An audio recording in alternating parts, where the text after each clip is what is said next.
Forget New Year, New You. This season is about slowing down, locking the doors, and cozying up at home with the one you really want to do nothing with. Your dog.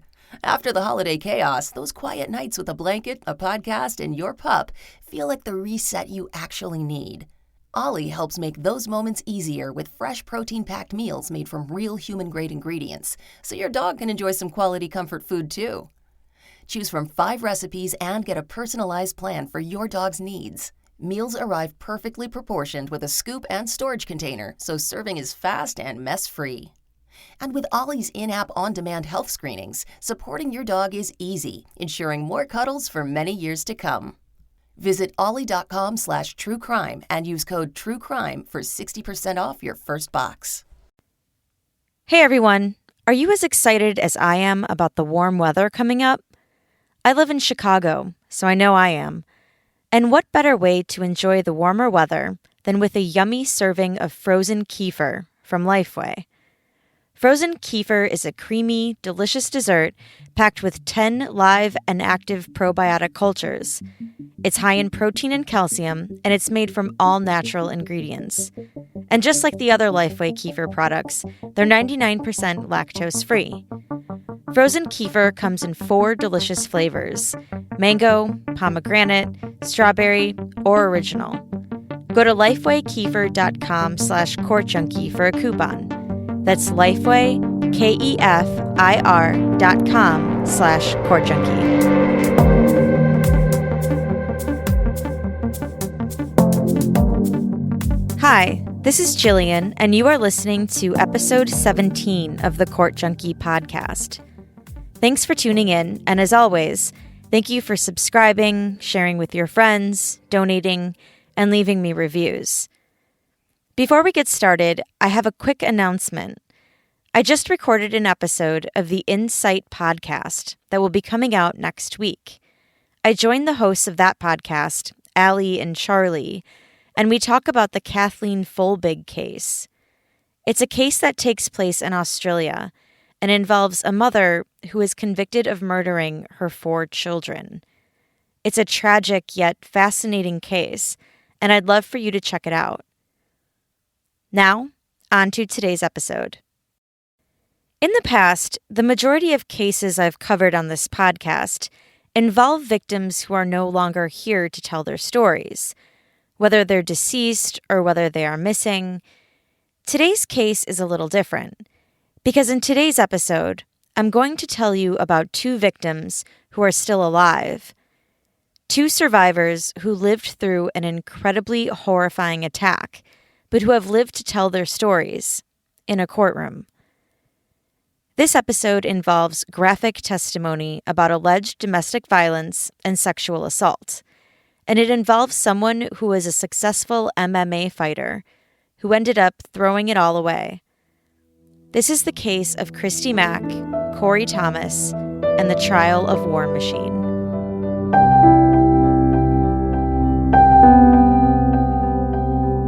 It was August 8th, 2014. Police in Las Vegas released a statement to the press saying, "We are currently investigating allegations of a domestic dispute that occurred earlier today at approximately 4 a.m. in the 3400 block of Pueblo Way. During this incident, 2 people sustained severe but non-life-threatening injuries. Detectives are actively investigating this incident. As a result of this investigation, detectives have identified Jonathan Koppenhaver as the primary suspect." The suspect's name might not sound familiar to a lot of people. While his proper birth name was Jonathan Paul Koppenhaver, he had actually legally changed his name years ago to something a lot more recognizable, especially to mixed martial arts or MMA fans. He legally changed his name to War Machine. War Machine was born on November 30th, 1981 in Simi Valley, California. His father was a police officer with the LAPD, and his mother was a nurse, and then a stay-at-home mom. He had a rough childhood. His mom was reportedly dealing with a drug addiction, and so he was responsible for looking after his younger siblings. Then, when he was just 13 years old, his father passed away after War Machine unsuccessfully tried resuscitating him with CPR efforts. He went on to attend a military college in South Carolina, but was soon expelled for poor behavior. He made his Ultimate Fighting Championship debut in 2007, and he legally changed his name in 2008. A year later, he decided to pursue a career making adult films, in addition to being in MMA. He appeared in a total of 12 adult films before quitting. In August of 2014, War Machine was signed to an exclusive deal with Bellator Fighting Championships, and he had an on-again, off-again relationship with a well-known adult film actress named Christy Mack. Christy, whose birth name is Christine Mackenday, was born on May 9, 1991. She grew up in the Midwest, mostly living in Edinburgh, Indiana. When she was 18, she married her boyfriend, and while he got a job working at a local car dealership, she stayed home and cared for their dogs. But things changed when she decided to leave her marriage and the Midwest behind her and moved to Miami, where she started a modeling career as a tattoo model. In 2012, she became involved in the porn industry, where she soared in popularity because, as she says, I came into porn at the exact time when nobody was like me. Her unconventional, trademark look included signature tattoos and a black, partly shaved mohawk. Christy and War Machine met on the set of a Hustler shoot in 2013. They had a contentious yet passionate relationship, often breaking up and getting back together. And they both had tattoos dedicated to each other. War Machine had a giant tattoo on his neck that said Mac, and Christy had one on her back shoulder that said, Property of War Machine. Here they are in an interview with the MMA Hour, joking around about their tattoos and what they would do if they ever split up. In hindsight, War Machine's answer is a little scary. Did that hurt, though? That seems like it would really hurt your Adam's apple. You know what? The Adam's apple, I thought it was going to hurt. It didn't hurt. He doesn't have an Adam's apple. He doesn't? Non-existent. Oh. But right here, like under the jaw was where it really hurt, though. The Adam's apple wasn't that bad. And if things don't work out for, God forbid any reason, you could just say you're a Mac, like you're a Mac daddy.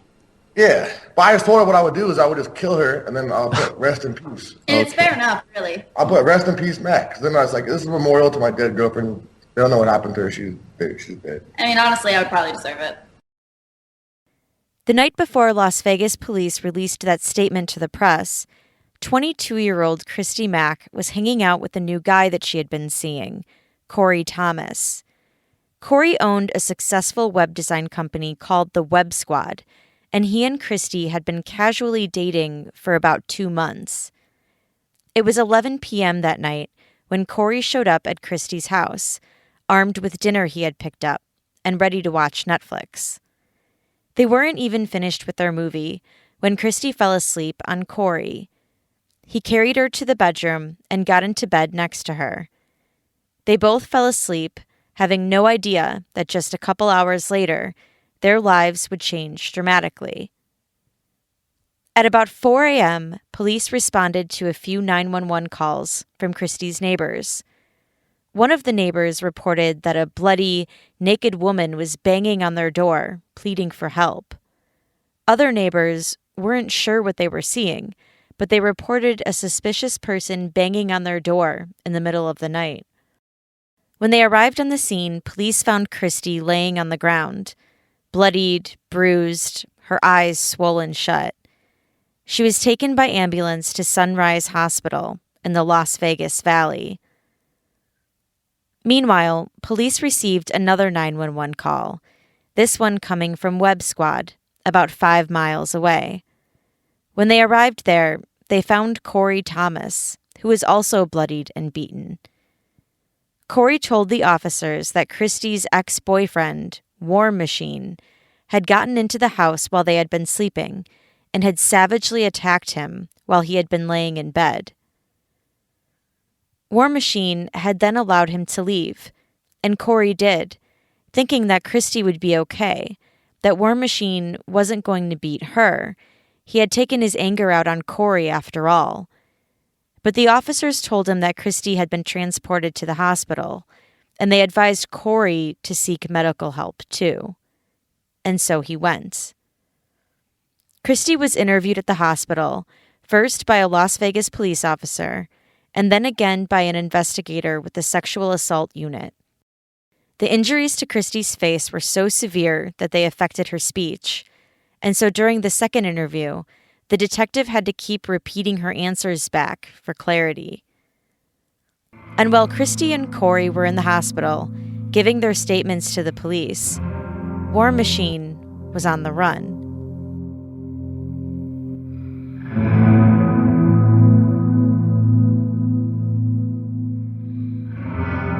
He had 7 warrants out for his arrest that included multiple counts of battery, assault, and coercion.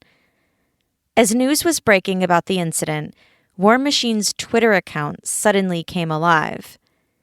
At 8:14 a.m. that day, just hours after the attack, he tweeted, "I can't believe this. I must be cursed."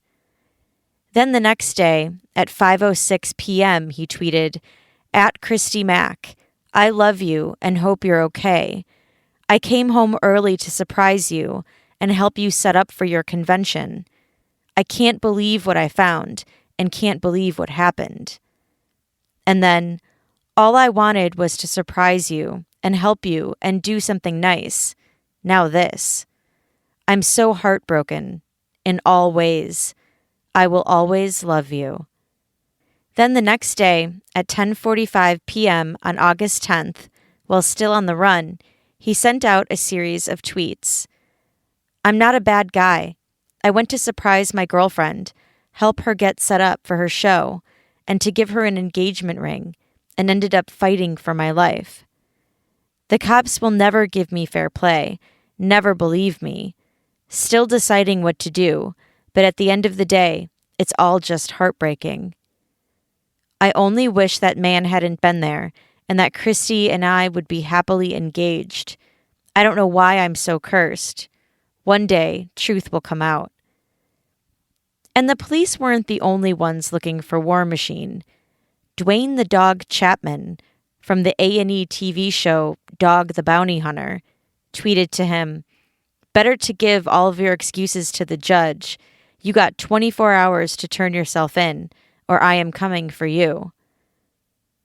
Christy Mack's friends and family offered a reward to anybody who had information that could turn him in. Christy herself also released a statement that she posted to her social media accounts. It read, "At about 2 a.m. Friday morning, John Koppenhaver arrived unannounced to my home in Las Vegas, Nevada. After he broke up with me in May, he moved out of my house and back to San Diego. When he arrived, he found myself and one other fully clothed and unarmed in the house. Without a single word spoken, he began beating my friend. Once he was finished, he sent my friend away and turned his attention to me. He made me undress and shower in front of him, then dragged me out and beat my face. I have no recollection of how many times I was hit. I just know my injuries that resulted from my beating. My injuries include 18 broken bones around my eyes. My nose is broken in 2 places. I am missing teeth and several more are broken. I am unable to chew or see out of my left eye. My speech is slurred from my swelling and lack of teeth. I have a fractured rib and severely ruptured liver from a kick to my side. My leg is so badly injured, I have not been able to walk on my own. I also attained several lesions from a knife he had got from my kitchen. He pushed the knife into me in some areas, such as my hand, ear, and my head. He also sawed much of my hair off with his dull knife. After some time, the knife broke off of the handle, and he continued to threaten me with the blade. I believed I was going to die. He has beaten me many times before, but never this badly. He took my phone and canceled all of my plans for the following week to make sure no one would worry about my whereabouts. He told me he was going to rape me, but was disappointed in himself when he could not get hard. After another hit or two, he left me on the floor, bleeding and shaking, holding my side from the pain of my rib. He left the room and went to the kitchen, where I could hear him ruffling through my drawers. Assuming he was finding a sharper, more stable knife to end my life, I ran out my back door, shutting it behind me so the dogs didn't run inside to tip him off. I hopped the fence to the golf course behind my house and ran to a neighboring house. Naked and afraid he would catch me, I kept running through the neighborhood, knocking on doors. Finally, one answered, and I was brought to the hospital and treated for my injuries. I would like to thank everyone for their support through this rough time. I am healing fast and well, and I appreciate all of the prayers and visits I have received over the past few days. After many months of fear and pressure to keep this man happy, although I fear for my life, I feel that I can no longer put myself in this situation.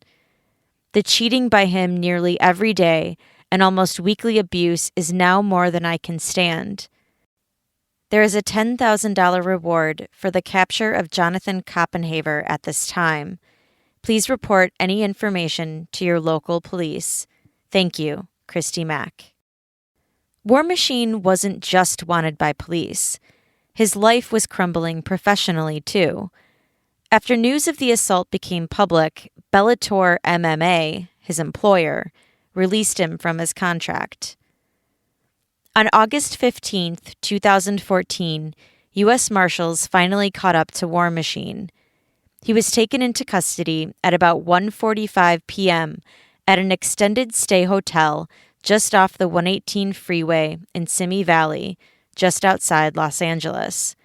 As you may recall, this is War Machine's hometown.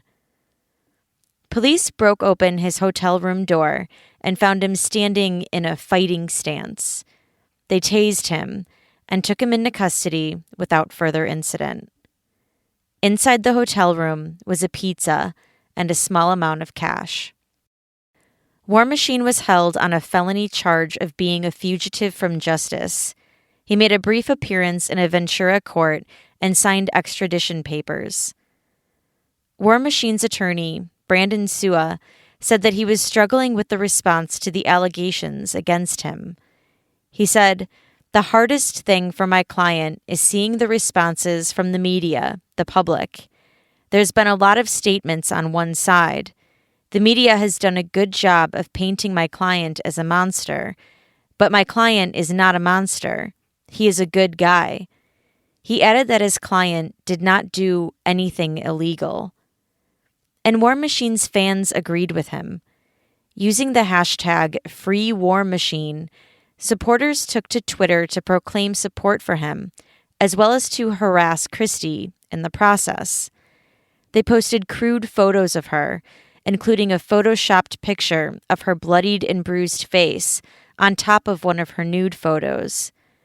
They questioned the severity of her injuries after one supporter had posted a picture of her while she was out getting ice cream with a friend weeks after the incident. Christy responded, "I'm not sure that picking up food in our sweatpants is a night out on the town. You can see the damage to my face even in the dark, and I can't drive myself," she wrote. "I get out about once a day for a little bit. It's depressing staying in one room, sleeping all day." But the harassment didn't stop there. Christy told reporters that she may never be able to live in her home again after War Machine supporters posted photos of her home online. She said she was fearful for her safety. In September 2014, War Machine pleaded not guilty to 32 charges, including 2 counts of attempted murder. War Machine told the judge that he understood the charges and that he would use his birth name, Jonathan Koppenhaver, in court. He was held without bail.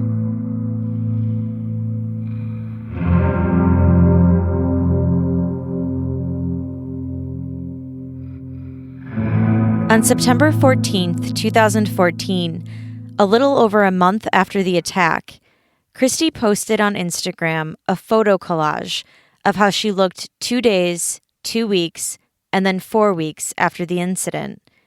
She wrote in part, "I still have a few more dental visits to go.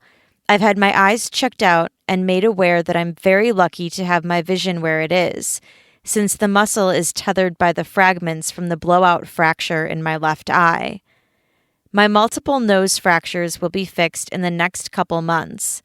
While they're fairly symmetrical, my nose is shifted on the inside and out, causing breathing issues.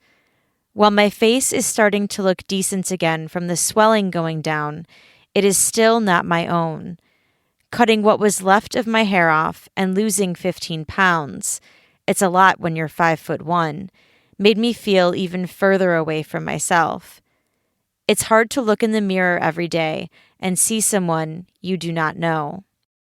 And Christy wasn't the only one speaking out about the attack. War Machine wrote a jailhouse letter to a friend that read, in part, "I can't believe this shit. The way she is lying is crazy, bro. I mean, just like 2 days earlier, she's telling me to hurry up and get her a ring and shit. How do you go from that to flat out lies to protect some other dude and her image? I don't know if they heard me come into the house or what, but dude straight ambushed me as soon as I entered the bedroom. I can't get into all the details, but that shit was self-defense, 100%. About a month later, on October 16th, 2014, one day before his scheduled preliminary hearing, news broke that War Machine had tried killing himself in jail. At about 9:30 p.m., an officer was walking by his cell when he saw War Machine sitting on the ground with his feet up on the bunk bed. When the officer tried calling out to him, he was unresponsive.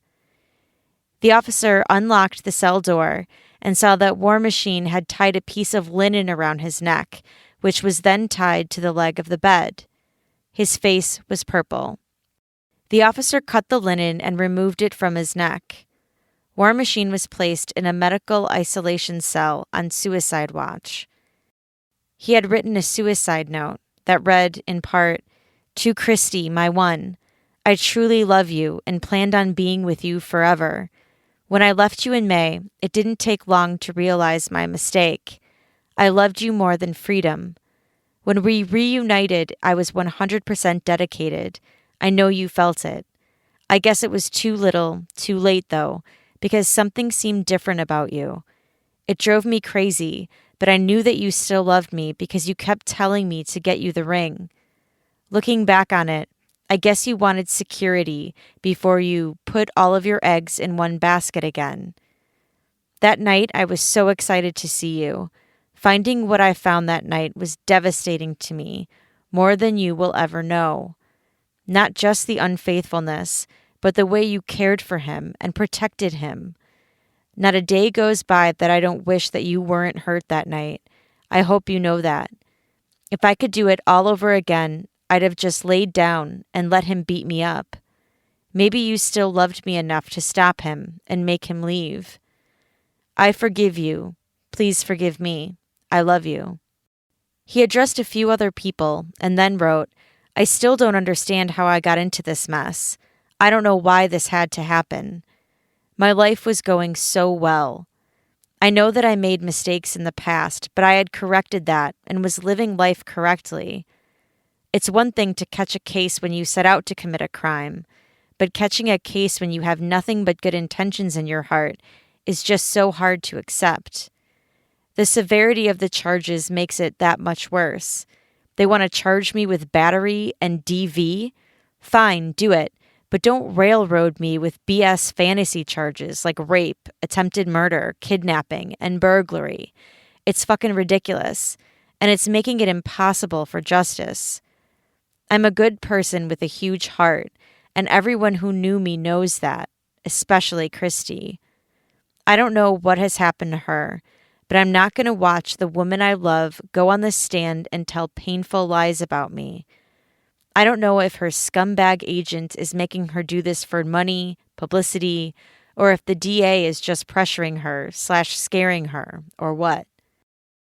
That very next day, Christy was scheduled to testify on the stand about what happened during the preliminary hearing. However, it was pushed back due to the suicide attempt. Someone posting on behalf of War Machine tweeted this from his account. "A few very nice officers came and spoke to me while I was on suicide watch. Made me realize a few things. Mostly that I called it quits too early. Never in my life have I been a quitter, and I know that my perseverance is the main quality which makes me appealing to fans. And I'll be the first to say that I bitched out way too prematurely. I'm sorry to all of my loved ones and supporters. This ordeal has just been hell on me." At the pretrial hearing on November 14th, 2014, Corey Thomas testified about the attack. He said he and Christy had been sleeping when War Machine came in the room, looked at him, jumped on top of him, and started wailing on his face. He said his face was covered in blood. Christy then got up on the stand and recounted what had happened to her the night of the attack. She also detailed other alleged instances of physical abuse that she said she suffered throughout their relationship. During her testimony, as she was describing sexual violence she said had occurred between the two, War Machine reportedly laughed. Deputy District Attorney Jacqueline Bluth pointed out the laughter in court, and the defense immediately denied it. But the judge wasn't having it. Was there sexual violence as well? Yes, there was. Specifically, Judge, just like the record to notate that Mr. Copenhagen is laughing and shaking his head. I heard it. Objection, Your Honor, he wasn't laughing. I watched him laugh. Bluth told the court that Christy had been confined and beaten for about 2 hours, which she described as a bloodbath. Later in the week, at another court appearance, War Machine's probation from a prior felony conviction was revoked.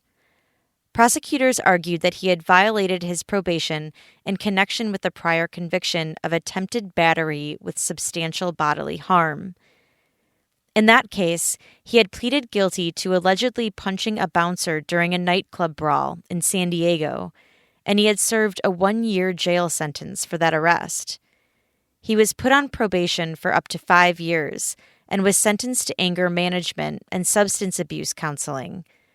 The judge had also ordered him to undergo steroid testing. War Machine's defense attorney, Brandon Sua, said that War Machine does not dispute leaving Nevada without permission when he went on the run in August. Clark County District Court Judge Valerie Adair invoked a 1.5 to 4 year sentence that she had previously suspended when granting War Machine probation. So regardless of what the outcome of the upcoming trial would be, War Machine was definitely going to prison. Before we get into the trial, I just want to point out some other things on War Machine's criminal record, as he was no stranger to violence. From 2007 to 2010, he was arrested 5 times for assaults. In September 2007, he pleaded guilty to hitting a man in the face and choking him to the point of unconsciousness in a parking lot. And in 2009, he was accused of hitting porn star Alana Ray while in a jealous rage at a porn industry party.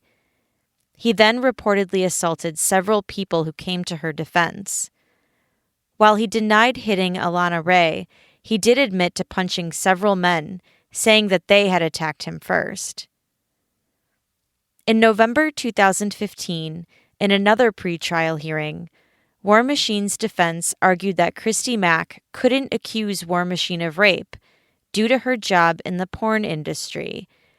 They said that her work in her film suggests that she enjoyed rough sex, and so that disqualified her from accusing him of rape.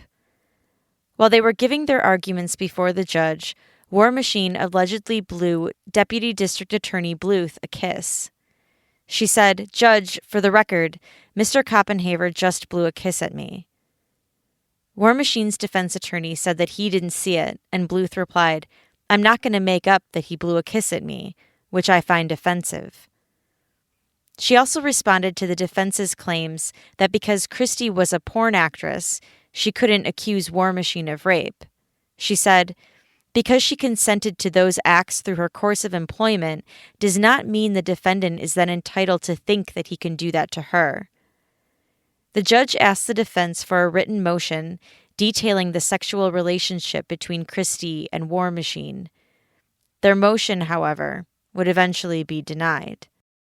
Just before trial, someone posting on behalf of War Machine sent another tweet from his account, saying in part, "I've offered to sign any number of plea agreements. I've begged for the opportunity to take a lie detector test. I've done everything in my power to resolve this issue, but the DA wants a media circus, so here we go. It's no mystery. I found the woman I loved in bed with another man, and I made some poor choices. Choices that I feel horrible for, regret, and know that I must be punished for. But I didn't do all the crap they're accusing me of, and I do not deserve that crazy amount of time being thrown at me. That said, I know not what the outcome of what this trial will be. It's in God's hands." Although he says in the tweet that he had offered to sign a plea agreement, War Machine reportedly rejected a plea deal that would have given him 18 to 40 years in prison.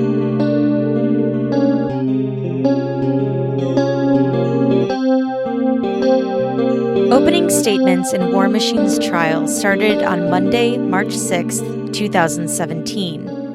And right from the start, there was an obvious divide. War Machine's defense team was using his birth name, Jonathan Koppenhaver, while the prosecution was using his legal name, War Machine. By this time, he was facing a total of 34 felony charges and was facing life in prison if convicted. It took 33 minutes to explain to the jury all of the charges against him. And the charges are not just from the night of the attack. As you'll hear during trial testimony, many of these charges are based on incidents that occurred throughout Christy and War Machine's relationship. I won't get into what each charge relates to, but here's a quick list. 2 counts of battery constituting domestic violence strangulation. 2 counts of coercion. 3 counts of preventing or dissuading witness or victim from reporting crime or commencing prosecution. 1st-degree kidnapping resulting in substantial bodily harm. 6 counts of battery resulting in substantial bodily harm constituting domestic violence. 3 counts of sexual assault. Attempted sexual assault. Burglary with the use of a deadly weapon. 1st-degree kidnapping with the use of a deadly weapon resulting in substantial bodily harm. Sexually motivated coercion. 3 counts of battery with use of a deadly weapon constituting domestic violence. Battery with intent to commit sexual assault. Sexual assault with the use of a deadly weapon resulting in substantial bodily harm. Attempted murder with the use of a deadly weapon. 3 counts of battery resulting in substantial bodily harm. 3 counts of battery by strangulation, and attempted murder. Deputy District Attorney Jacqueline Bluth gave the opening statement on behalf of the prosecution. She said that on August 8, 2014, War Machine beat Corey for about 10 minutes and then turned his attention to Christy for over 2 hours.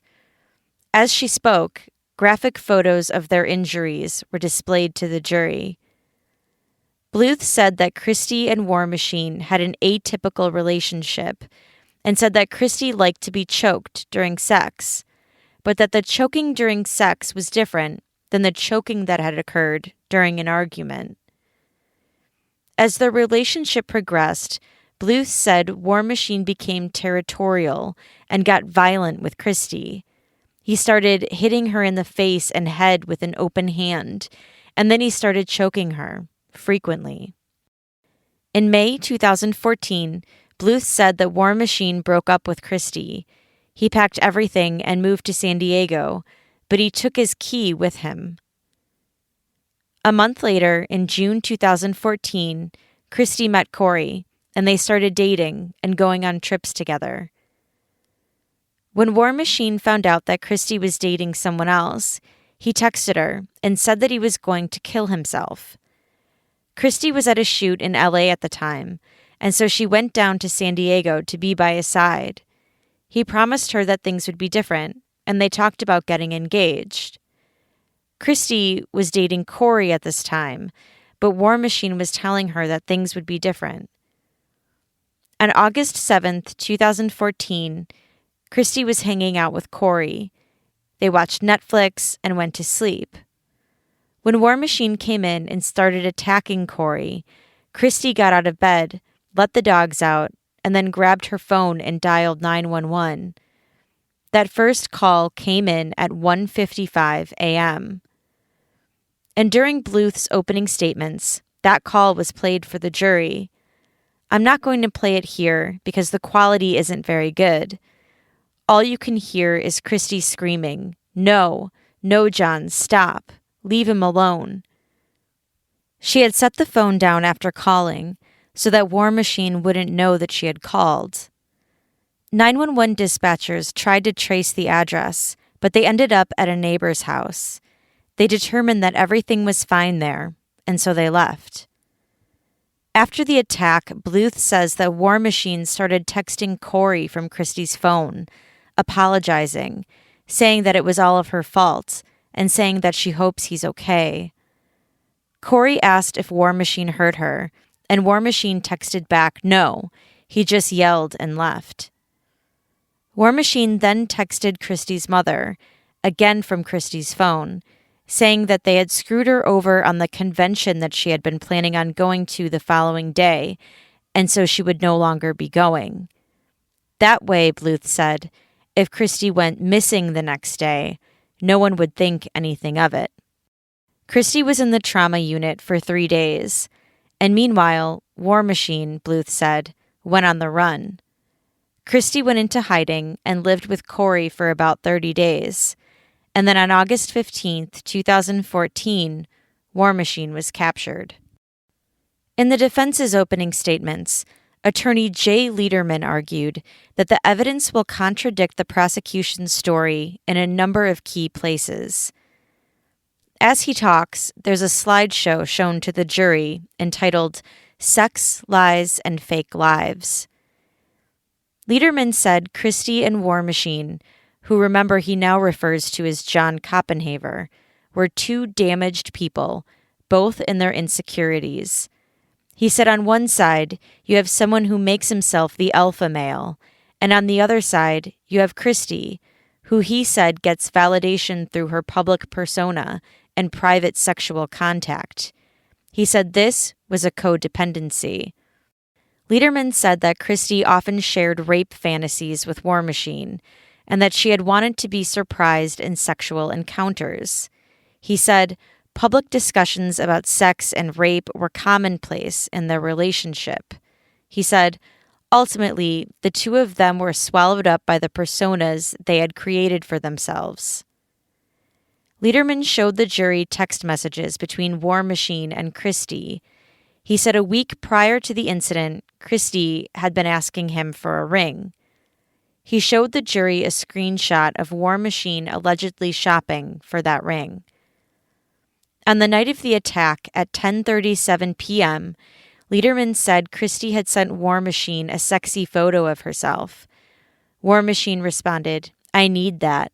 And Christy replied, it's all yours. At 12:44 a.m., about an hour prior to the attack, Christy and War Machine texted each other goodnight. Lederman said that an hour later, it all breaks loose. The passion explodes. You've heard the tape, referencing the 911 call Christy made. Lederman said that the first thing Christy did after seeing War Machine come in was to let her pit bulls outside. He said that Corey Thomas was in the wrong place, wrong time, in the wrong bed, and that this is not his fault. He said that while fighting with Corey, they had fallen down, and War Machine hit his head on the corner of a nightstand, cracking open the back of his head. He pointed out that Corey Thomas is actually bigger than War Machine and also has fighting experience. The first witness to this stand was Corey Thomas. He said he met Christy on Tinder and that they had went on a first date to a sushi place in June 2014. He said they continued to date, taking trips together to San Diego and San Francisco, and that he went to her house a few times. He said that Christy had gone to a shoot in Los Angeles in August 2014, and that when she got back, she was becoming non-responsive with him. He said that he saw on social media that War Machine had posted something about them being back together. When Corey asked her about it, she told him that she falls into old habits easily. She told him that she wasn't sure what to do and that she wasn't sure if she was happy. She then came over and they talked, and they continued to hang out.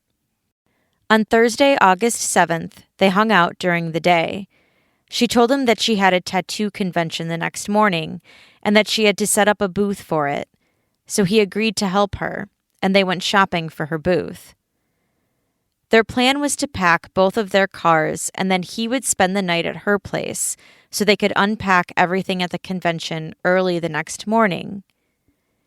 At about 11 p.m., Corey picked up salads, and then they watched a movie on Netflix. He said Christy fell asleep on him during the movie, and so he picked her up and put her to bed. They then both fell asleep. He said he woke up to the dog growling, and then not long after, someone opened the door. Here's Corey testifying about the moment War Machine came in. So the lights went on at that time, and then you were able to see his face. Yeah. Describe to me the expression on his face. A very surprised, big eye, very angry look, and could see him say the words, "What the fuck?" WTF, like really big. Did he actually say those words? Yeah. What happens after he mouths those words to you? So I thought to myself, wow, what's going to happen next? And I remember trying to put my hands onto the bed and kind of slide up towards the sitting position, but before I could get there, he had already jumped onto the bed from there to there, and he had started pounding me in the face, just laying down, hitting my face. Corey said War Machine continued hitting him about 10 to 15 times. He said he was able to reach up and grab him by the back of the neck and pull him down, but then War Machine bit him hard on the cheek. He tried fighting him off, but then War Machine bit him on the arm. Corey said that when he was younger, he was an undefeated all-star wrestler and that he had trained in basic jiu-jitsu for a few years. But he hadn't trained at all for this fight, and he was no match for this MMA fighter. While War Machine was still hitting him, Corey was able to get a foot onto the ground. War Machine got him into a chokehold, but Corey was able to break out of it, causing War Machine's head to break the drywall. The two men continued to fight, and War Machine got him into another chokehold. All right, so you're stuck here, and he's got you in a good choke. Yeah. What's going through your mind at this time? My head is about here, body's like this, he's choking me that way, and I'm looking up at the ceiling thinking to myself, oh my God, I'm not going to die in Christy's bathroom. That's not how I'm going out.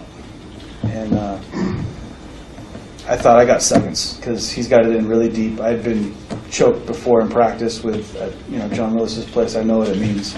And you use everything you got, every piece of adrenaline you can muster. Drop your chin, slip it to the side, get a couple fingers in their way, just pass enough so you have an airway. What were you feeling as he's choking you? I was starting to see stars and go unconscious. It was on my way. Okay. Corey was able to break out of it, enough so that he could breathe, and then War Machine started asking him who he was. What's he saying? Who the fuck are you? Who are you? This is my girl. And how did you guys meet? Now he started to just interrogate me, interrogate her. Previous to this, in the background, I just heard her screaming, John, stop, you're going to kill him, John, you're going to kill him, stop. And then now, as he's asking me questions, we're both really, tired. At least I'm sure I was. Then he's asking, how did you meet? And this is my girl, and he's saying, Christy, tell him that you're my girl. Tell him you love me. Tell him you told me that you wanted to marry me today. And she's in the background in a frantic voice. You're right, John. I told you I love you. I told you I'd marry you. I said those things today. I did. So what's going through your mind then at this time? Why am I here? War Machine agreed to let Corey go, telling him he better not snitch or else he would get his Navy SEAL or Hell's Angels friends after him. Corey said that he didn't think that Christy would be hurt. He said he thought that it was a fight between two guys and it was over, and that he was in the wrong place at the wrong time. Corey said as he was leaving, he just wanted to get to a safe place. He got into his Range Rover and drove it to his web squad shop. He said he knew that no one would be there, and so no one would see him. He called a few of his friends, and 2 of them came to the shop. One of his friends called the police. Corey gave them his address as well as Christy's. He texted her, "Are you okay?" She responded that she was, but he said that he knew it wasn't her, because whenever she texted him, she had always spelled things correctly. So he texted her again and asked her to call him if she was okay. She never called. Instead, he got a phone call from War Machine's phone. At that point, the police had arrived, and they were standing there along with 2 of his friends. So he answered the call on speakerphone. War Machine asked him if he was okay. Corey said he was trying to decide whether to go to the hospital or not. War Machine told him this was effed up and said, "I don't think you knew, but this is effed up." The officers told Corey to ask War Machine to come to the shop, and so he asked him to come over, but War Machine hung up. The officers told Corey that Christy had been taken to the hospital, and so he agreed to go too. He was put in a room next to Christy's. Another officer came in and took a statement from him. He had suffered a dislocated shoulder, a bite to the face and arm, and a broken nose. He said doctors had initially thought that his orbital sockets were blown apart, but that he was lucky. They weren't.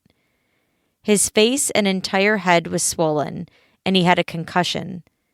He said he was there in the hospital for about 5 to 6 hours. About an hour after he had arrived, he said he went over to Christy's room. I went next door and to see her for the first time, and she was in bed, and her eyes looked like they were peppered shut, just like beaten, and teeth gone, and it was the saddest thing I could see. And as soon as I walked in, she was just laying there, and I walked in, and she just started apologizing, like 10 times. "I'm so sorry, I'm so sorry, I'm so sorry," over and over and over. And so. Okay. Did you notice whether or not anything had happened to her hair? Yeah, it had been cut up. A lot of hair was missing, and she had some scar, like blood trails and cuts on her head. Corey said that while Christy was in the hospital, he sat with her every day. After she was released from the hospital, he took care of her for the next month. For the first few weeks, they stayed at his place because he lived in a high-rise with a lot of security and because War Machine was still on the run. He said his shoulder took about a year to heal and that he still has scars from the bite marks. He said War Machine looks smaller now in court than he did the night of the attack. When asked if he had landed any punches on War Machine, he said no. He was too busy getting punched. Marianne Truax, a Las Vegas police officer, testified that on August 8th she was working the graveyard shift.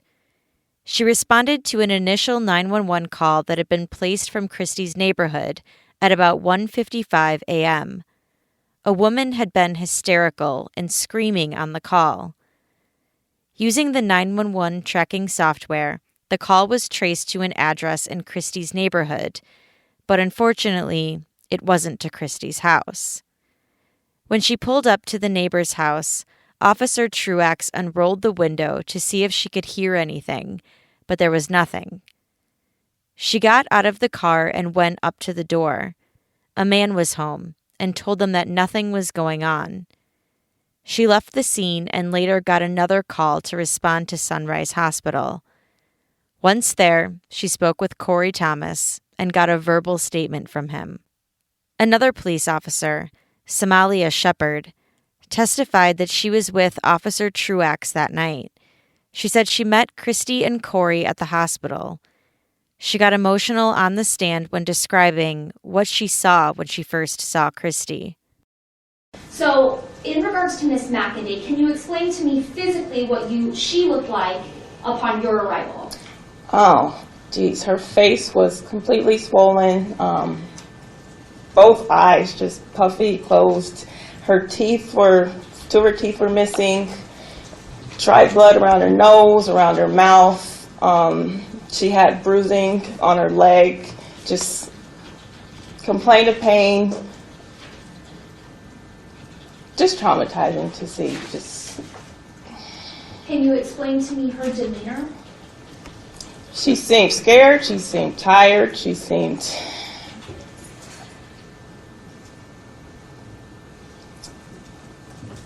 very soft-spoken, just scared still. Officer Shepard said that she had to help them write the reports because of their injuries. One of Christy's neighbors testified that on August 8th at about 4 a.m., she was sleeping when she heard a loud banging on her kitchen door. She and her husband ran downstairs and looked outside. They saw a person bending down, hiding. She called 911 and told them that she saw someone outside, but that she was scared to open her door. She did not recognize Christy at the time. She called 911 again 4 minutes later, trying to get someone to respond to the home.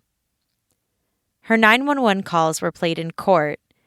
She tells the operator that there's a woman outside who is bloody, screaming, crying, as if someone cut her with a knife.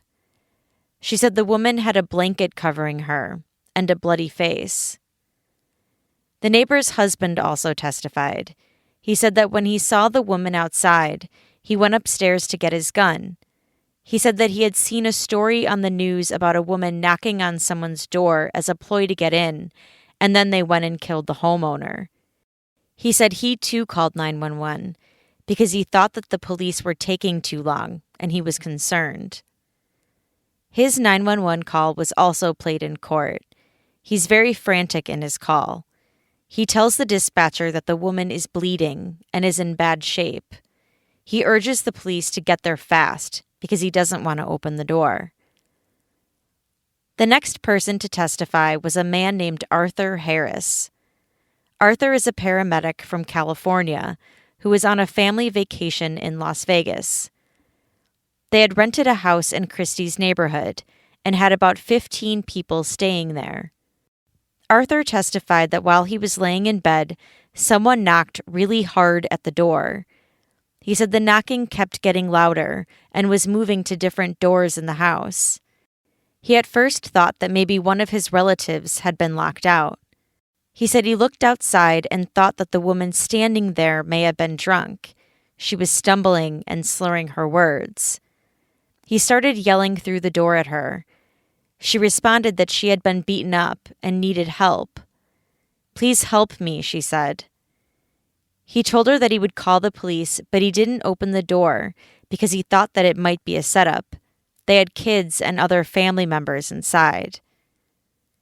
He called 911 and told them that there was a bloody woman outside his door. He then told the woman that help was on the way. He said she kept saying thank you and then fell to the ground.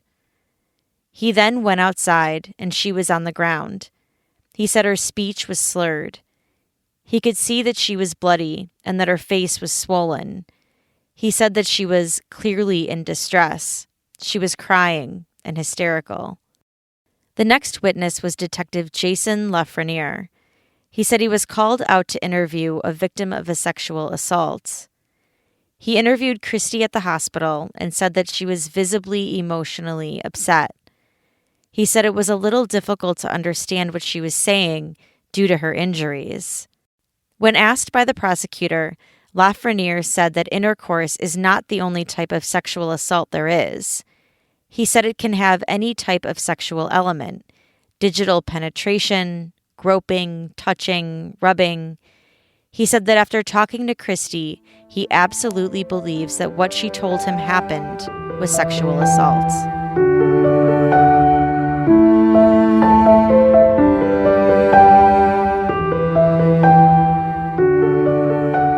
The next witness was a woman named Elin Green, who was a manager of victim services and human trafficking for the Las Vegas Police Department. Green said she had never met Christy Mack, but that she would testify generally about domestic violence in relationships. Green said that she works with between 50 to 75 new victims each month, and that she has seen hundreds, if not thousands, of domestic violence victims. She said red flags of domestic violence can be misinterpreted as signs of love: constant phone calls to see how you are, and little gifts. She said domestic violence is based on power and control, and that there are different types of abuse, but that it's all about one person exerting power and control over another. Green said people often stay in abusive relationships because of love. She said it's easy to excuse behaviors or to take responsibility for them. She said you can still be very much in love even when things become unsafe or unbalanced. She said it's not uncommon for someone in a very dangerous situation to say, "But I love that person. I don't want them to go to jail," and that they are hoping that maybe they will change. Green said there's a cyclical power and control wheel. It begins with tension building in a relationship. Then an explosion occurs, which can be physical, emotional, or financial. And then there's a hearts and flowers phase, where the abuser apologizes. Green said that sometimes people think that this hearts and flowers phase is the best part of the relationship. Green said that part of the power and control includes isolation. By isolating the victim, they're controlling them and making it difficult for their close confidants to point things out to them. Green said that she has seen many cases involving high-profile people, and that oftentimes these high-profile victims are worried that this could be perceived as a publicity stunt. On cross-examination, Green was asked if it was common for domestic violence victims to cheat on their abusers. She said she can't say that it's common because she doesn't go into those details with the victim, but she has seen it. She was asked if she has worked with victims in the adult entertainment industry. She said yes. She was asked if it's common for victims of abuse to still make public appearances on TMZ and other mainstream media. She said yes. The next witness was the witness everyone was waiting to hear from, Christy Mack herself. She said she started her career in adult entertainment by doing fetish videos, and that she worked in the adult film industry for about a year and a half. She moved to Las Vegas in 2013. Her mom moved with her, and they lived together, up until a day prior to the attack. War Machine, sitting at the defense table, appeared to get very emotional as Christy was testifying. She was asked to identify him, and he looked a little choked up when she pointed him out. Christy started talking about their relationship. She recalled how they met at an adult photo shoot for Hustler magazine in 2013. He had booked the shoot, and he wanted Christy to do it with him. She said she did not know who he was at this point, but that she agreed to do it anyway. They started dating and were in a long-distance relationship. He lived in San Diego, and she was in Vegas, but they spent a lot of time in San Diego together.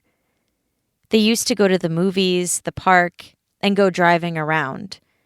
She said it was a very passionate relationship, and at times very violent, but sometimes very loving. She said there were definitely extreme highs and extreme lows. She said initially he was fine with her working in the adult film industry. That's how he met her. But he eventually started to not like it. Towards the end, she said that she would come home from shoots and he would say that he was disgusted with her. He would want her to shower, even if she had already showered at the shoot location. Their sex drives didn't match up either. She said his sex drive was really high, and hers wasn't. He would want it 2 to 3 times a day, and she couldn't keep up. She asked him if he wanted to have an open relationship, and he said yes. So she told him that he could sleep with other women as long as she okayed it first. She said she didn't need another sexual partner, so it was only one way. But he wasn't as open and honest about it as she had hoped that he would be. During their sexual relationship, Christy said she brought up acting out rape fantasies because she was interested in trying it. She said they never discussed safe words or anything like that, but she said she would dig her nails into him if it got to be too much, and that he was always respectful and would stop if it got to that point. She decided to leave the adult film industry towards the end of summer in 2013, just a few months after they had started dating. It was mostly due to his feelings about it. Christy said that whenever they would argue, he would quickly get angry. She said that at first, there wasn't any physical violence. He would just remove himself from the situation and leave the room. He would tell her that he didn't want to do something he would regret, and so he would leave. In one instance, she said she was signing magazines at his house, and for a couple of them, she forgot to put XXX before her name, and so he got angry with her over the inconsistency. She said at some point in the relationship, he stopped leaving the room when he got mad. At about 3 or 4 months in, the physical violence started. She said she doesn't remember what exactly their first physical fight was over, but at first he would open-hand slap her in the face or choke her. Bluth asked if the choking during sex was different from the choking during a fight, and she said yes. During consensual sex, she would request it, but during an argument, he would forcibly use one of his hands to choke her. Or he would put her neck in the crook of his arm and then use the other arm to pull her even closer. She said when he did that, she would typically lose consciousness. Christy said their arguments became violent about once a month at first, but as the relationship progressed, so did the violence. She said she was scared of him, so she never fought back. She refers to one fight as the ferret incident. He had come over, and I don't remember what I was giving him attitude about that night, but he felt that I was giving him too much attitude. And then he became angry that I told him that I gave my mom a ferret cage because we didn't need it at my house anymore.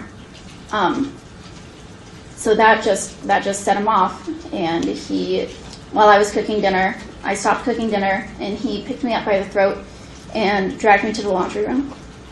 What happened when she got into the laundry room? He began choking me.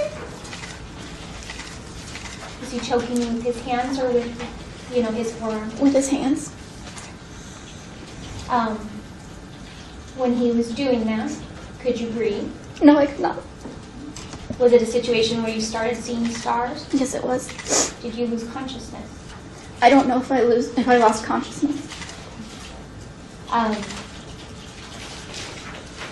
When this happened, was he yelling at you, or is he just choking you? Do you remember? He was screaming at me, and I don't remember what he was yelling at me anymore, but he was just very angry that I hadn't talked to him about giving my mom the ferret cage, and he hated my mother, so giving something that I didn't ask him first to somebody that he didn't like was just too much for him. Christy said War Machine and her mother hated each other, and that her mom had actually witnessed one of their fights when they got into it over changing the water in their pet snake's cage. He had requested that I change the snake's water a couple of days before, and I did, but snakes, when they have substrate in their containers, they get substrate in the water containers. So while they had an adequate amount of water, it wasn't as clean as he would like, so he told me to drink the water. And then when I wouldn't, he picked me up by my neck and carried me up the stairs. By your neck? Yes. Where did he carry you all the way up the stairs? He took me to my bedroom. And what happened when you got to the bedroom? He just continued to choke me and yell at me. And then he said I need to remove myself from the situation before I cause any more damage. My mom was home, so she came in and started screaming at him, but he gathered his things and then he left. During that choke, could you breathe during that choke? No, I could not. Were you having that sensation where you kind of start to, spin and see the stars? Yes. Did you lose consciousness that time? I don't believe so. When your mom came in, and saw what was going on or heard him yelling, did she threaten him in any way or yell at him? She said that she was going to call the police if he didn't leave. Christy said that whenever they fought like this, he would usually take her phone so that she couldn't call her mom, who would in turn call the police. She said she tried to hide her injuries from her mom the best she could so that her mom wouldn't worry about her or call the police on War Machine. She said she would hide in her bedroom for days on end and that she would avoid her. Were you embarrassed that these things were happening to you? I was extremely embarrassed. I never thought that I could let that happen to me. I always saw myself as a strong individual, and I realize now that I shouldn't have been embarrassed, but at the time I definitely was. Did he ever threaten you if you did tell? Yes, he did. What did he say? He said he would send his Navy SEAL friends and the Hells Angels after either myself or my family if he went to prison. Did you know him to have friends that were Navy SEALs? Yes. Did you believe him? I did. I heard him on the phone several times, or what he made me believe, he was on the phone several times, calling these people and giving them my information, my phone number, my mom's phone number, my address. During this testimony, War Machine was staring at her, looking almost sad, but Christy wouldn't look at him. Christy then detailed another incident, one she refers to as the Boulevard Mall incident. It occurred in either February or March of 2014 as they were driving home from a sushi dinner. She said he had started yelling at her because she had purchased gold-plated fangs from another man and she had been wearing them that night. He ripped the wig she was wearing off, and when they got to a stoplight, she quietly took her seatbelt off and tried to get out of the car, but he pulled her back in by her hair and slammed her head on the dashboard, which chipped her tooth. He then bit her chin, hit her, and said, "Now I have to kill you because people saw you try to escape." He said, "Now I have to take you to the desert and kill you." He then punched her in the back and took her to a parking lot. She said he calmed down a little bit and licked his hand to try and wipe some of the blood off of her face. He told her he couldn't take her home like this because her mom was home. They drove back to her house and War Machine went inside first. Christy's mom greeted him and he said that Christy was in the car and she would be coming in shortly. Then, after her mom went back into her bedroom, he told her to come in and go upstairs and clean herself up. She said she had a black eye, a cut under her eye, a scratch on her nose, a bite mark, and a chipped tooth. Whenever she was injured like that, she said that she didn't want to be seen in public.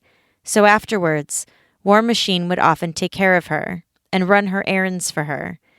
She said these days would often be the best days of their relationship. He would stay home from training with her, go to the store and get all of her favorite snacks, watch her favorite movies with her, She said he would be extremely loving. Christy said she would often lie to people about her injuries, telling them that she had fallen down the stairs or was scratched by her dog, any excuse she could use. Christy documented her injuries after these incidents would occur, and she took photos of herself afterwards. Some of these photos were shown to the jury. One showed her with a swollen nose, a red mark, and bruising under her eye. Another one showed a chipped tooth from when he hit her face on the dashboard. She took many photographs and saved them for herself as a reminder to not get back together with him. She kept them in a hidden folder so that he wouldn't find them when he took her phone. She described another encounter where she said he raped her. In May 2014, she said that she was using his computer and found screenshots from his conversations with other women referencing cheating on her. She then had to leave to go to Houston, and while there, she said War Machine had posted on social media that her favorite snake had died, which made her even more angry with him. When she got home from the trip, she said that she didn't want to see or speak to him, but he was there at her home when she got there. She said she was laying in bed and he was trying to touch her, but she kept turning away. He started groping her, and she still turned away. He just starts trying. I push his hand away. I say, I don't want you to do this. I don't want this. Leave me alone.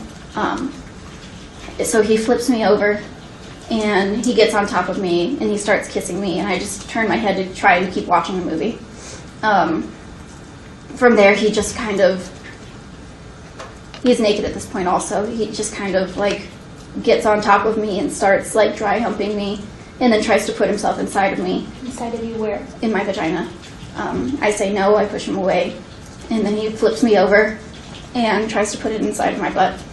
I say no, and this one I can fight off. I fight this off, and I just flip over, and then at this point he penetrates me.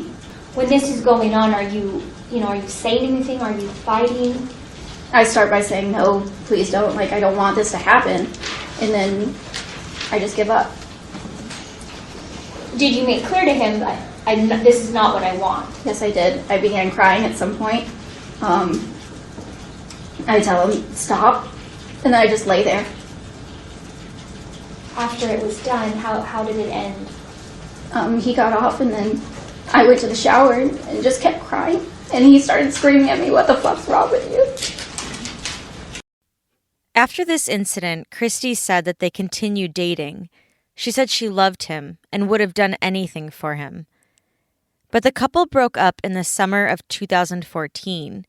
She said War Machine broke up with her and packed up his things and moved out. He packed a U-Haul while she was away in New York, and he never gave her the key back. Christy was asked about War Machine's drug usage. She said he used steroids and that she would watch him inject himself with them. She said he wasn't always on them, though, and his anger towards her didn't seem to matter if he was on the steroids or not. In June 2014, she said she started dating Corey Thomas.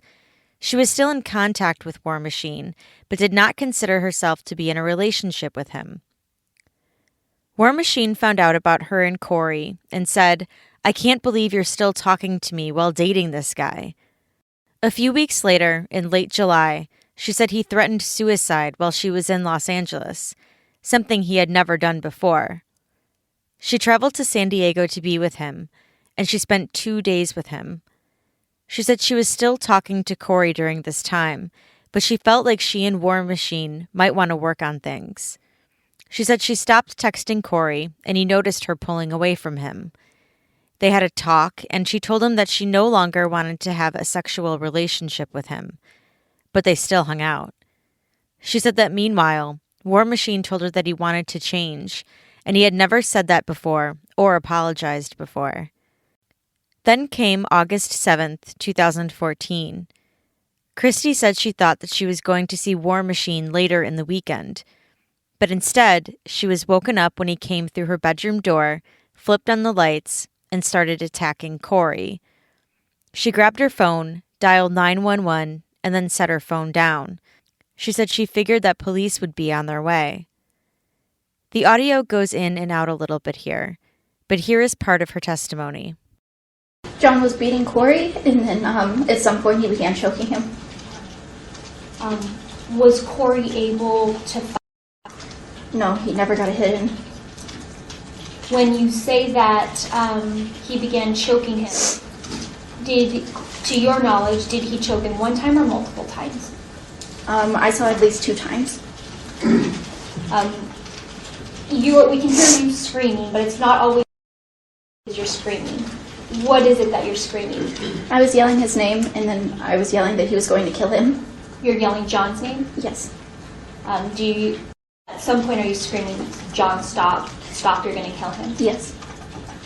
Did you think that that's what was going to happen? Yes, I did. How did the defendant choking or beating Corey, how did that end? Eventually he just stopped. He let him go. Stopped. It looked like they were both just tired. And then he sat him down, and Corey asked him what his end game was, and he said, basically that he was just going to let him go, but if he told anyone or called the cops, that he was going to send his friends after him. Did Corey then leave the residence? Yes, he did. Christy said she doesn't remember much of the attack on her. She remembers War Machine running towards her, and then she remembers being in the shower. She said she could taste blood in her mouth, so she knew she had been hit in the face. What's the very next thing you remember? I remember waking up on the floor, and he was sitting next to me and going through my phone. Anytime he would see something that he didn't like someone I had followed on Instagram, he would hit me. I remember at some point while I was laying there, feeling the tooth on my tongue. I don't know how he hit me. Were the hits with an open hand or a closed fist? I can't be sure. So every time he found something he didn't like on your phone, he would strike you to the face? Yes. What's the next thing you remember? Past that, I just remember being right in front of the shower, like I was about to stand up, and he kicked me in the ribs so hard that I fell over and began convulsing. Did you ever ask him for help or to stop? Just after this, I told him that I needed help, because I genuinely felt like I was going to die at this point. What did he say to you? He told me that nobody could help me.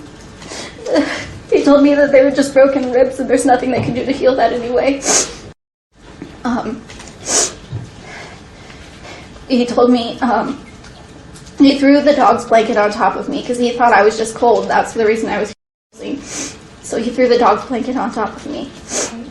At any point in time, did he ever use any weapons against you? Can you explain how? He had a knife. It was one of my kitchen set knives. It was a black handle with silver rivets. And he would push it into my ear. He would push it into my hand. He sawed off my hair. He cut up all of my wigs because he always hated my He cut my head. With the knife? Yes. When he was digging, like you said, he's digging it into your ear, into your hands, into your head. Is he still angry? Is he still yelling at you? Yes, he is. What is he yelling? What is he so angry about at that point? I don't know what he's still angry about. I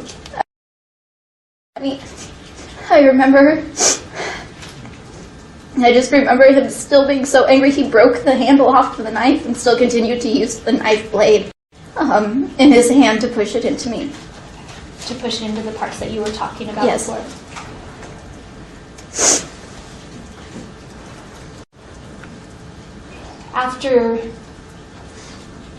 When this knife is being used, obviously you're fearful of the knife in general. Yes. And at some point, does this incident turn into like a sexual violent nature? Yes, it does. Between me on all fours, I don't know how I got into this position, but I was laying facing the closet. All my were up. He licked his hand and wiped it across my vagina and said, "That's my pussy, I'm going to take it back." And so what happened after he said, "That's my pussy, I'm going to take it back"? He couldn't get hard. He was angry that he couldn't get it hard. I believed at that point if he could, he was going to force sex upon me. But he never did. At this point, you've been beaten about the face. Is that, you have lacerations or cuts in several places. Is that right? Yes. Are you missing teeth at this point? Yes, I am. Are you naked throughout this part of it? Yes.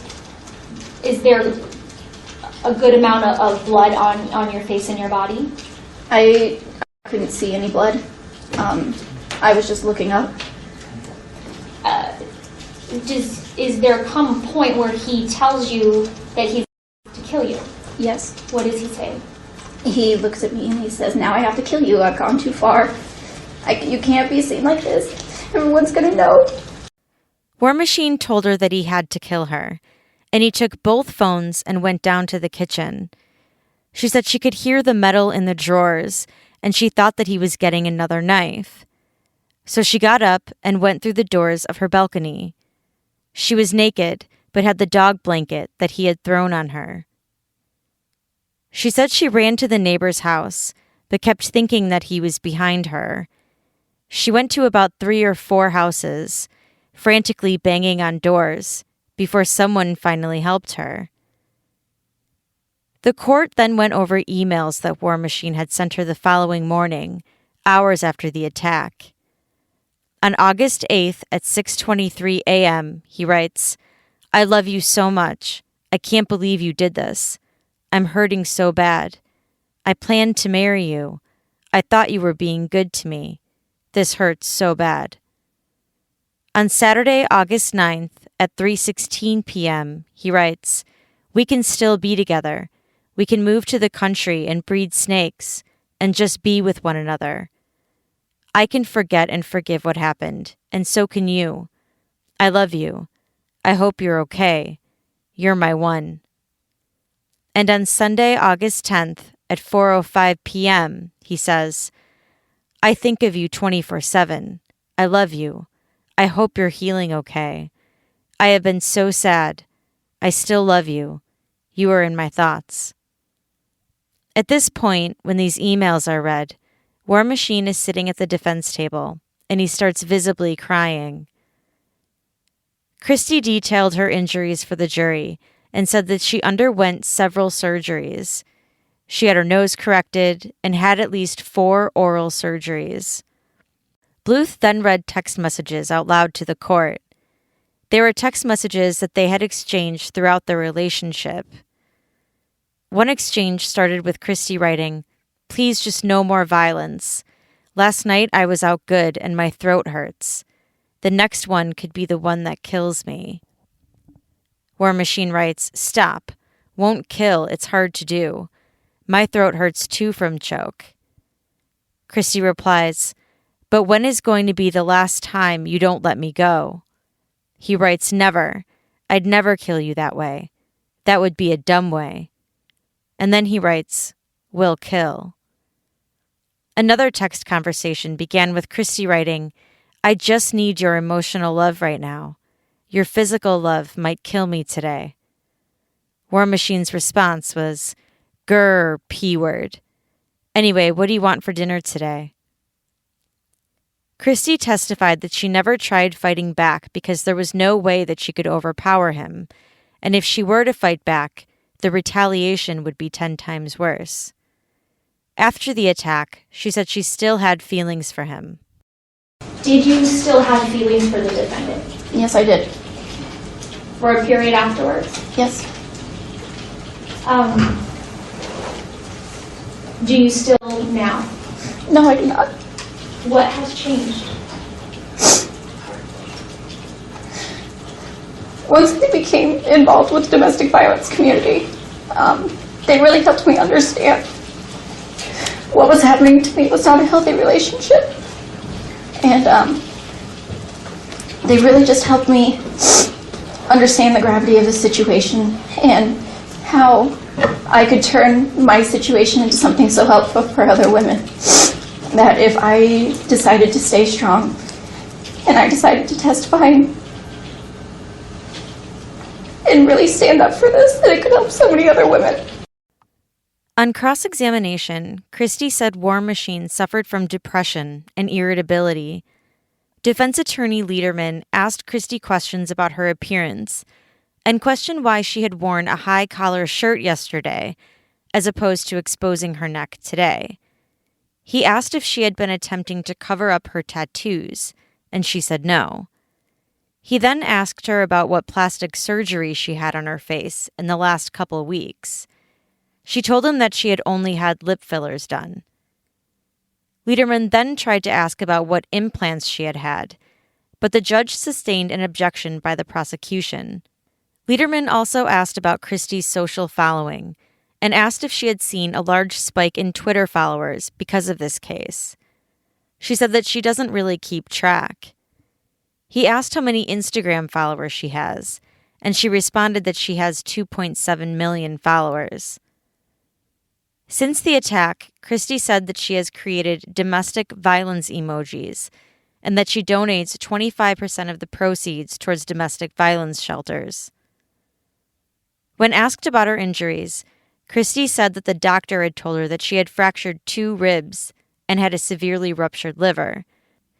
Lederman pointed out that the fractured ribs weren't in her medical record and that it had said that she had a minor liver rupture. Lederman then focused on more text messages between Christy and War Machine. On the night of the attack, Christy had sent War Machine a naked photo of herself and wrote, "For my sexy Mr. Machine." They had also exchanged "I love you" text messages. The next witness was David Johnson, a forensic scientist with the Las Vegas Police Department. He processed the kitchen knives in Christy's home for fingerprints, but was unable to get any. He said that this is rather common and might be due to the smooth plastic knife handles. Then Jessica Acevedo, another forensic scientist for the Las Vegas Police Department, testified. She said she found a full DNA profile from War Machine on a swab taken from the crime scene. His DNA had also been found on a T-shirt that had been found at Christy's house. The next witness was a man who handled Christy's social media accounts, including Google Plus and YouTube. He said he saw the pictures that she had posted of her bruises. He said that he also had met Christy and saw bruises on her in person. He said they had a casual professional relationship, and so he didn't want to pry about her injuries. But he did say that he talked to others who knew her about them. They told him that it was well known that she was in an abusive relationship. He said that he knew that Christy kept photos of her injuries in a secret folder labeled private. He said that although he and Christy had a professional relationship at first, they are now close friends, like siblings. He said that he wished he could have done more to help her. William Spees, a crime scene analyst with the Las Vegas Police Department, took photographs of Christy's injuries. He walked the jury through the more graphic photos of her injuries and said that she was pretty messed up and that she couldn't even communicate. Some associates of Christy's also testified, although they requested to remain anonymous. They said that they knew about the abuse and that they had even told War Machine that he needed counseling, but they said he refused, saying that it was for pussies. The last witness for the prosecution was Christy's mother, Erin McInday. She said she moved in with Christy in April 2013 and moved out the day before the attack. She said that she liked War Machine at first, but then Christy started changing after they began their relationship. She said Christy had always been independent, but that it slipped away once she had met War Machine. As Erin testified, she seemed like she wasn't even trying to hide the fact that she could not stand War Machine. She often openly glared at him. Erin testified about a fight that she had witnessed between Christy and War Machine. Were you ever present at the home when the defendant became physically violent towards your daughter? A couple times. Were you present during an incident having to do with snake water? Yes. Can you explain what it is that you either heard or saw? Her house was set up rather oddly. It was like a 5 or 6 level house. It was like 5 levels. And you would go main level, up a level, up a level, up a level. And I actually was at that time staying down on the bottom level in a bedroom that was closest to the pool. And I was in that room that day, and I heard screaming and fighting. And I came out of my bedroom, and I said, "What the F is going on?" They're screaming at each other. I can't even remember what they were screaming, but Christy was standing up on the stairs. I'm not sure where John was. And she said he grabbed me by my neck and dragged me up the stairs. And I'm like, I'm calling the police. And you could see she had a red mark on her throat. So I'm sorry, when she said that to you, when she said he grabbed me by my throat, is she talking like you and I are talking, or is... No, she was screaming. She was hysterical. Okay. And I don't know if that's why. I don't know specifically what all was said, but it was just like all of a sudden all hell broke loose. Okay. And I think at that point John had gone up to the bedroom to pack his stuff, because when I said I'm calling the police, he's leaving. Erin said that Christy was often in the middle of her mom and War Machine. She described another instance when she heard her dog squeal. She said War Machine told her that he had to punch the dog because it had bit him. Erin said she received a text message from Christy's phone the night of the attack, telling her that she wasn't going to go to the convention the next day. Erin thought that it was Christy. But then a few hours later, she received a series of text messages from War Machine's phone, telling her to go to Christy's house to check on her. I tried to call him because I couldn't text fast enough. I just woke up. I was trying to read those and try to process out of a straight sleep. What am I looking at? My mind's trying to catch up to everything that's going on. And so I tried to call him, and I said, "What's going on?" And he goes, "We got into a fight and I had to beat her up." And from that point on, I think I hung up the phone. I went and told my boyfriend, "You've got to get up now. He's done something to Christy. Move your car so I can get across town." My boyfriend said, "Oh God." Erin said she then went to the hospital. She said she saw somebody in the hospital bed, but that it didn't look like Christy. Erin cried on the stand, remembering what it was like when she saw her daughter in the hospital. I get to the ER and I said, "I'm Christy Mack's mom. I want to see my daughter."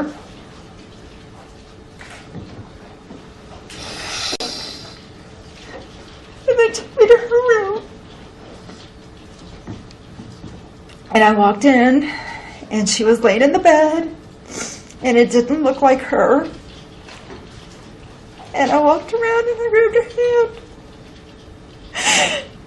And she said, "Please don't cry."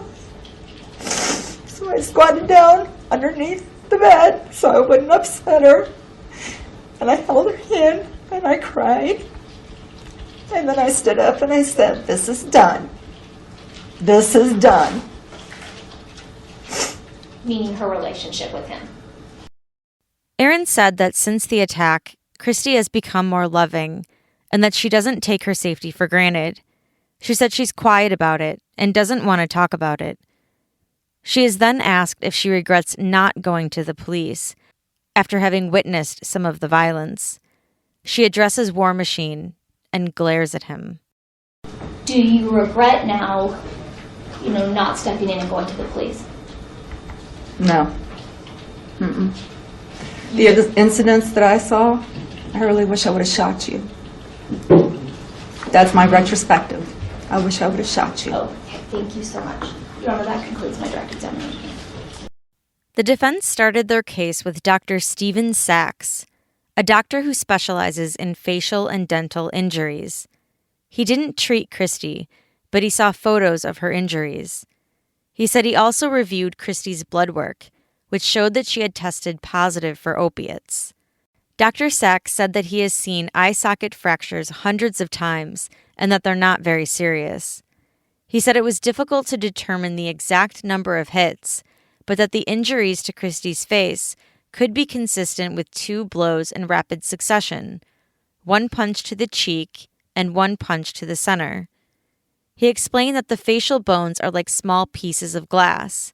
He said that explains the missing teeth and the major swelling. Dr. Sachs said it's very easy to bruise your face, and that you can get your teeth knocked out by a baby headbutting you. He said that if Christy was his patient, the only procedure he would perform is to put her teeth back in place, nothing necessary on her face. He said he would also put her on decongestants because she would have trouble blowing her nose. Next, the defense called Herman Toreto to the stand. He's a Brazilian jiu-jitsu brown belt.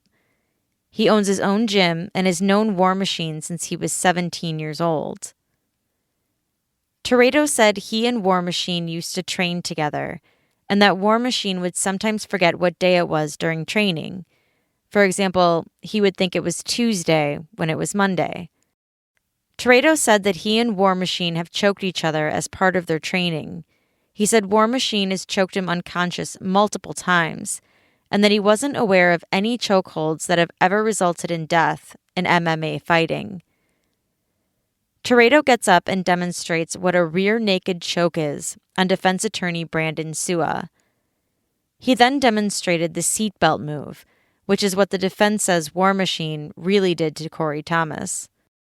Toreto said that someone could be choked unconscious in 10 seconds if it's a clean choke. He said that it was impossible for him to escape War Machine's chokes. Toreto said he has never seen War Machine lose it, and that he knew War Machine had used steroids. He also said he knew about War Machine's depression involving his childhood. The next witness for the defense was a registered nurse, who also requested to remain anonymous. War Machine had lived with her and her husband for 3 months. She said that War Machine loved her dog, a pit bull, and that he was very kind and very sweet. She said she knew War Machine was taking anabolic steroids in her house. She also knew that he was taking Lexapro and Adderall, which she said he had a prescription for. The nurse said that when she and her husband used to fight, War Machine was the peacemaker. She called him a kind guy. Dr. Stephen Holper also testified for the defense. He specializes in pain management and head injuries, and he handled medical records for War Machine. He said he found abnormalities when looking at War Machine's brain. Dr. Holper said that the frontal lobe has to do with your personality, and that War Machine has an anatomical lesion on his frontal lobe. He said that frontal lobe damage typically causes hypersexuality, aggressiveness, and makes you eat a lot. Dr. Holper also testified that roid rage is real, and that testosterone is a sex hormone that can cause aggression and sexuality. The defense asked about a combo of 4 variables: frontal lobe damage, steroids, Lexapro, and Adderall. Dr. Holper said, "That's a nasty combination." On cross-examination, Dr. Holper said that he never saw War Machine as a patient, but that he's just talking in general terms. Next up was Chad Collins, Christy's mom's boyfriend. He was a witness that very obviously did not want to be testifying. The defense's first question to him was, "Do you know Christy Mack?" And Chad responded, "You know I do, or I wouldn't be here." Chad testified that he never saw domestic violence between War Machine and Christy. He said he had only been around them about 6 times, and that he was rarely at the home. He said he was aware that Christy's mom had concerns, but that was the extent of his knowledge.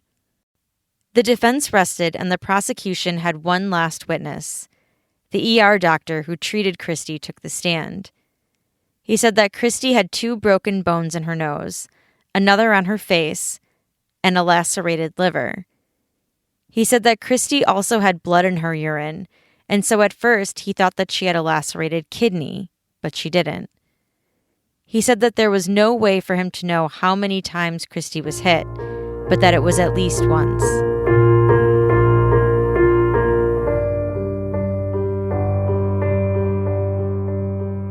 In their closing arguments, the prosecution went over the domestic violence incidents again and said that the last words Christy heard before she escaped were, "Now I have to kill you." Prosecutor Rob Stevens said that giving up is not consent and that no should be enough. No, no, no. The prosecutor said that Christy did that and that War Machine still didn't stop. He said, "You see how big War Machine was. He's a trained professional fighter. Christy Mack gave up. That is not consent."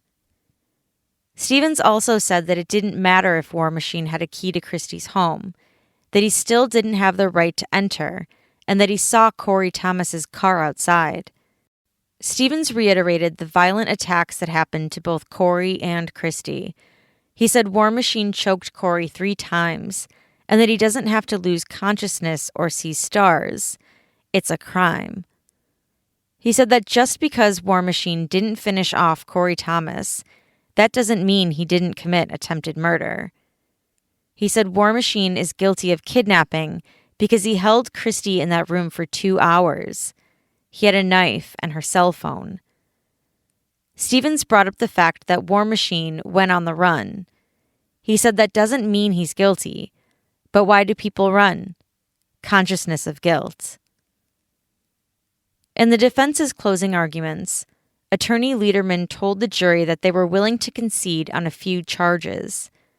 He said that War Machine wants to accept responsibility for some of the crimes that he did commit, but he didn't commit 34 felonies. Lederman displayed a slideshow for the jury. One of the sections was titled, "How We Know She Is Damaged." Lederman walked the jury through those points, saying that Christy knew War Machine was coming, and that's why she had been sexting back and forth with him. He said she could have run away while War Machine was fighting Corey. He said to remember that not guilty does not mean innocent, and that the police witnesses actually corroborated their story. He said that this is a kitchen sink case, that the prosecution threw everything they could at War Machine to see what would stick. He said at first, War Machine was facing 7 charges, and how did they end up at 34? He reminded the jury that the burden of proof is on the prosecution. He said there isn't enough proof beyond a reasonable doubt. Lederman also defended War Machine's right to not testify, saying, "Human nature tells you that you want to hear from the defendant. It's his right not to testify. It's not to be considered." Lederman then attacked the state's domestic violence expert, calling her testimony a joke. He said she's biased. She avoided our questions. It should be thrown out. He said a lot of things are circumstantial. He said, she said. But he said War Machine was on steroids, Lexapro, Adderall. He said that War Machine is guilty of count 34, dissuading a witness. But he said he's not guilty of having intent to commit a crime because he was surprised when he walked in. He yelled, "What the fuck?" He also said War Machine isn't guilty of the attempted murder charges, saying, if War Machine wanted to kill Christy, why would he grab a knife? All he would have to do is keep hitting her. He said the lack of DNA proves that War Machine is not guilty of sexual assault. Lederman said, I'm not trying to justify the battery, but these other counts, there's no evidence that any of this stuff happened. He said if Christy had supposedly been raped, why would she send War Machine a text message that says her body is all yours? He said War Machine is guilty of counts 21 through 23. He said he punched Christy. He's guilty of that. He said he's guilty of beating Corey Thomas, but he's not guilty of battery by strangulation. Lederman concluded, guilty or not guilty, this is not about innocence. Please think about both sides. The jury of 8 women and 7 men started their deliberations on Friday, March 17th, for 8 hours. By 11:30 Monday morning, they reported that they were in agreement on 32 of the 34 counts, but were deadlocked on 2 of them.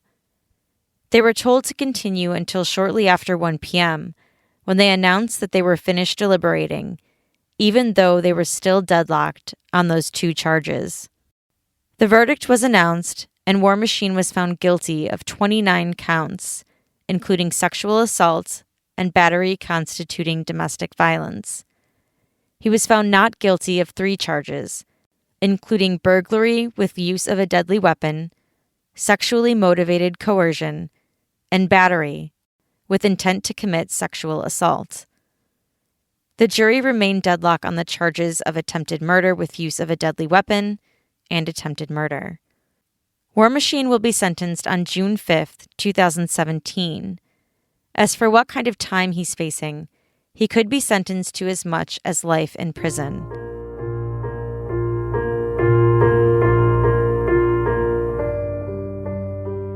After the verdict, Christy posted on her Instagram story, "Today was a victory for myself, as well as sex workers and victims of domestic violence everywhere. Thank you all for your continued support. Please continue to support others in similar situations and believe them. Speak out and stay strong." I have to say, it's a better feeling ending an episode when you know the victims are alive, however scarred they may be. Domestic violence is real, and it's hard to get out of. If you or someone you know is suffering from domestic violence, call 1-800-799-7233 or visit thehotline.org. And that does it for today's episode. I'll post an update about War Machine's sentencing when it happens. You can find me on Twitter at CourtJunkiePod, on Facebook by joining our discussion group at courtjunkie.com/Facebook, or you can always email me at podcast@courtjunkie.com. I want to thank some of my Patreon supporters, Raquel, Tony, Steph, April, and Elizabeth. Thank you so much for your support. To donate as little as $1 a month and get early, ad-free access to these episodes, you can sign up at patreon.com/courtjunkie. Thanks again for listening. Until next time.